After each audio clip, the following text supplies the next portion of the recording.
বানৰ পিছতো মানুহবোৰ কেনে আছে খাবলৈ থাকিবলৈ সুচল হৈছেনে পৰিস্থিতি বাছি আছে গৈনে কৃষকৰ কষ্টজড়িত কৃষি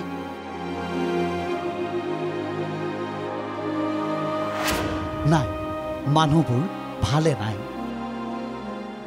মুখলধাৰে নেৰানেপেৰাকৈ অহা বৰষুণৰ পিছৰ বান মানুহৰ দুখ দুৰ্দশাৰ বেয়া লগা ছবিখন আপুনি ইতিমধ্যে দেখিছে সাহায্যৰ নামত এখুদমান খাদ্য সামগ্ৰী বানপীড়িত অঞ্চলসমূহত পানী আগতকৈ কমিছে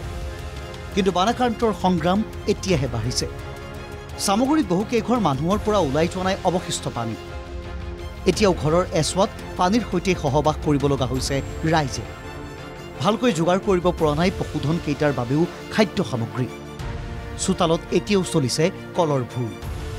চোতালৰ খেৰৰ দমটো গোবৰ মাটিৰে লেপি থোৱা খাটি খোৱা মানুহৰ একোঠালি ঘৰখন আৰু ঘৰৰ পিছফালৰ খেতিডৰা পানীত ডুবিয়ে আছে মানুহবোৰৰ জীয়াই থকাৰ সাহস কিমান ককবুকাই আছে সতিসন্ততিৰ বাবে পঢ়ি ৰখা সপোনবোৰেও দৃশ্য সামগ্ৰী আৰু পুৰণি গুদামৰ কলংপাৰৰ ৰাইজৰ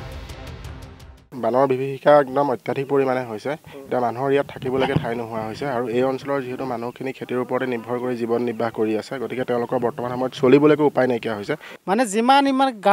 গাঁও আছে 2 নং গৰুমাৰা 100 ঘৰ মানুহ আছে এতিয়া 30-40 ঘৰ পানীৰ তলতে যিমান খেতি পথাৰ আছে সব শেষ মানে কি কৰি যে খাম এতিয়া মানে ভাবি আছো হদিয়াত হেন্দালিতে শুকাইছে জিকা ভুল লেৰেলি গৈছে লাউৰ পাত মৰহিছে কৃষকৰ সপোন পানী যেন উটুৱাই লৈ গৈছে কৃষকৰ কষ্টখিনি অথলে গৈছে সকলো হা হুতাশ ইয়াত জিকাখিনি সম্পূৰ্ণ শেষ হৈ গ'ল আৰু মাত্ৰ সিঙাৰ আগমুহূৰ্ততে এইখিনি শেষ হৈ গ'ল আৰু পানী বাঢ়নী পানীয়ে এবুকু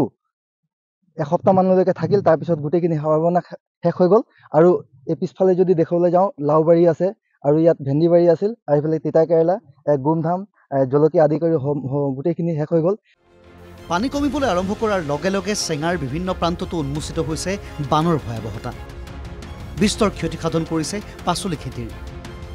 চেঙাৰ ভিন্ন প্ৰান্তত বিঘাই বিঘাই পাচলিৰ খেতি বানপানীত ডুব যোৱাত সম্প্ৰতি এনে পাচলি নষ্ট হ'বলৈ ধৰিছে মৰহি যাবলৈ ধৰিছে পাচলিসমূহ মূৰে কপালে হাত দিছে কৃষকে স্থানীয় বজাৰসমূহতো পাচলিৰ ব্যাপক নাটনি ফলত বাঢ়িছে পাইকাৰী আৰু খুচুৰা মূল্য মই আধা বিঘা মাটি নেচা খেতি কৰিছিলোঁ কিন্তু মোৰ আধা বিঘা মাটিত ধৰক কমচে কম 30,000 টকা খৰচ হৈছিল খৰচ হোৱাৰ পিছত মানে বানপানী আহি নষ্ট হৈ গ'ল তল হৈ গ'ল কিন্তু এতিয়াও কৃষি বিভাগৰ কোনো মানুহ আহি চাও নাই এনেকৈ বানৰ পিছতো দুৰ্দশা অব্যাহত আছে ৰাইজৰ বানৰ পিছতো মূৰৰ পৰা কলিয়া ডাৱৰ আঁতৰা নাই বানাক্ৰান্তৰ মুখ্যমন্ত্ৰীয়ে ঘোষণা কৰিছে 15 আগষ্টৰ ভিতৰত পাব সাহায্যসমূহ এতিয়াও ৰাজ্যত চলি আছে বানপীড়িতৰ তথ্য জৰীপ হিচাপ নিকাচ শেষ হোৱালৈ এই মানুহবোৰ সঁচাকৈ ভালে থাকিবগৈনে এই মুহূৰ্তত এয়া এক ডাঙৰ প্ৰশ্ন ব্যুৰ' ৰিপৰ্ট NKTV+।